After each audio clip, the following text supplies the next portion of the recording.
Hello guys welcome back to my channel happy new year all of you. So यहाँ हूँ आपण Dairy Milk Silk Oreo आम पाखे chocolate spray juice spray दीटा अच्छी यहाँ हूँ मैंगो फ्लेवर चूड़ा ग्रीन कलर थे तुम गाँव हाँ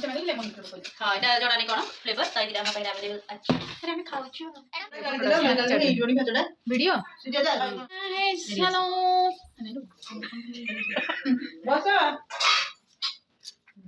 शूटिंग तो है तो ये आसुँच आम गृहर लक्ष्मी जातु भारी आपड़ पापा कहले मुझे स्टीम मोमो आनी तो गोटे जिनस आनी देख तो देखिपे फ्राए मोमो टेस्ट करिया यम्मी टेस्ट करवा आम स्टीम मोमो मत तो जमा भी भल लगे बट हाँ चलो। सो आज एमती गला मोर इवनिंग आपण मानक जब वीडियो भल लगी लाइक कमेंट शेयर करने को भूल बाय।